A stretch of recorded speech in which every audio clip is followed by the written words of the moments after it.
A long time ago, in the village of Aduwa, there lived a woman so beautiful that men forgot their own names when they saw her. Her name was Lina. Her skin was smooth like fresh palm oil. Her eyes sparkled like morning dew, and her smile could melt the heart of even the angriest man. People whispered about her beauty, women envied her, and men worshipped her from afar. When she walked through the market, traders forgot their prices, men dropped whatever they were holding, and even the birds in the trees seemed to stop and watch. An old woman once sighed and shook her head. "Beauty like this is dangerous," she murmured.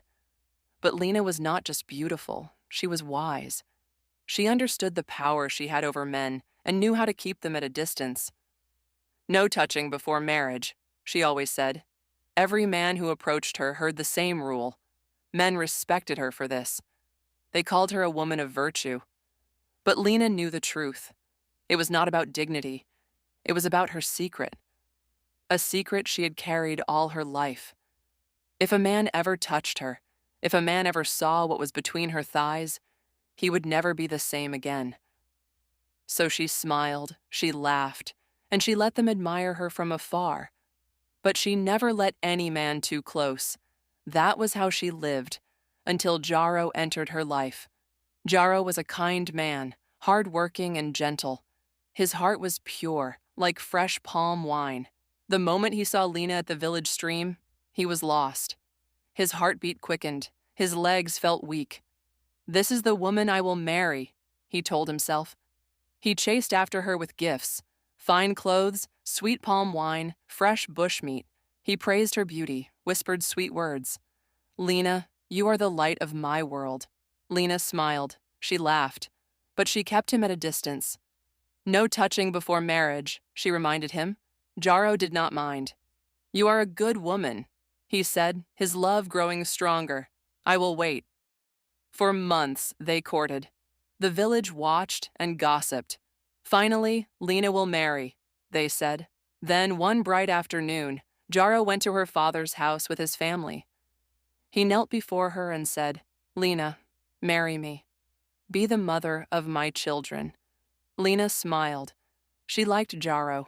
He was kind and made her laugh. But deep inside, fear gripped her heart. Still she said, "Yes, I will marry you." The village rejoiced. Drummers played, women danced, and children ran through the streets shouting her name. The wedding was grand, one of the biggest the village had ever seen, but the real night had yet to come. That night, after the celebrations ended and the last candle burned low, Lina and Jaro were alone. The room was silent except for the distant sound of crickets. Jaro took her hands and whispered, "My love, don't be afraid. You are mine now." Lina's heart pounded. She knew this moment would come. Her hands trembled as she stepped back. "Jaro, maybe we should sleep first. We are tired," she said, her voice shaking. Jaro chuckled. "Sleep? My wife, don't be shy. I have waited for this night." Lina swallowed hard. There was no escape. Hesitantly, she removed her clothes. The moment Jaro saw what lay between her thighs, he let out a loud scream. Then, in the blink of an eye, he went blind. "Ah, my eyes! My eyes!" Jaro screamed, clutching his face. He staggered back, his world turning to darkness. Lina froze. "What is it? What's wrong?" she cried. But Jaro could not hear her. His vision was gone. His screams woke the entire village. People ran into the house. Elders, women, even children. "What happened?" they asked. But Jaro only wailed, pointing at Lina, his mouth open in horror. The elders whispered among themselves. The villagers looked at Lina with suspicion. But no one could explain what had happened. The next morning, Lina packed her things and left. She did not cry. She did not explain. She simply disappeared. Not long after Jaro's mysterious blindness, whispers spread through the village like harmattan dust. Some said Lina was cursed. Others said Jaro had fallen sick with an unknown disease. But no one knew the truth. Lina carried on with her life as if nothing had happened. Then, a few months later, she met another man. His name was Beko. Beko was different from Jaro. He was richer, stronger, more powerful. His father was a great chief, and his mother came from a long line of wealthy traders. Beko himself had businesses in many towns. He owned horses, farms, and enough gold to make even the king jealous. When he first saw Lina, his heart skipped a beat. "Who is that woman?" he asked his friend at the market. "That is Lina," the friend replied, "the most beautiful woman in Aduwa. But be careful, my brother. There is a mystery about her." Beko laughed. "What mystery?" "A woman this beautiful cannot be dangerous. I will marry her." And so he pursued Lina like a hunter after a deer. He sent gifts, clothes from distant lands, beads that sparkled like stars, bags of rice large enough to feed a whole family. But Lina, as always, smiled sweetly and said, "No touching before marriage." Beko admired this. A woman of virtue, he thought, a woman who respects herself. This is the kind of wife I need. Before long, he asked for her hand in marriage. The wedding was even grander than the first. Drummers played until their hands ached. Dancers moved until sweat covered their skin. People came from far and wide to witness the marriage of Beko the rich and Lina the beautiful. Even the king sent his messengers with gifts. But when the sun set and the guests went home, the real night began. Beko and Lina sat in their new home, a big house with high walls and fine furniture. Candles flickered in the room, casting long shadows on the walls. Beko smiled and whispered, "My love, this night belongs to us. Don't be afraid." Lina's hands grew cold. Her heart pounded like the village drum. She tried to move away, but Beko only laughed and kissed her forehead.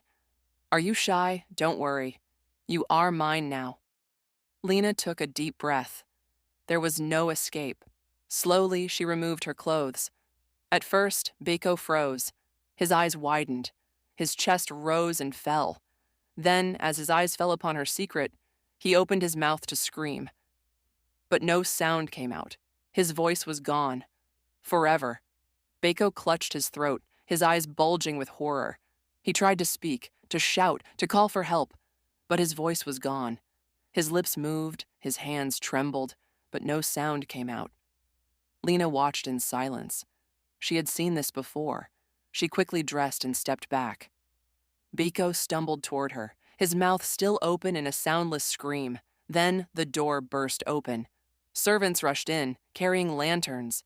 Beko's family followed, their faces filled with confusion. "What is happening?" his mother cried. Beko pointed at Lina, his eyes wild, but he could not explain. The elders were called. The village gathered. Whispers filled the air. First, Jaro had gone blind. Now Beko had lost his voice. Lina stood quietly, staring at the ground. She did not try to run. She did not defend herself. An elder stepped forward. "Lina," he said, his voice heavy with suspicion. "What is this?" Lina raised her head slowly. She looked at Beko, at the elders, at the frightened faces around her. Then, without a word, she turned and walked away. No one stopped her. No one dared. By sunrise, she was gone. After that night, no man ever claimed to have seen Lina again. Some said she had fled to the deep forest where spirits welcomed her. Others whispered that she had walked into the river and vanished beneath the water. A few believed she had traveled far away, to another land where no one knew her secret. But the village never forgot her, and neither did the men who had once loved her. Yarrow lived the rest of his life in darkness, his world forever swallowed by night. Beko, the once powerful man, became silent, unable to speak even a single word. Their suffering became a warning to others, and so whenever a man in Aduwa met a woman of unusual beauty, the elders would whisper, "Remember Lina, beauty can be a blessing or a curse."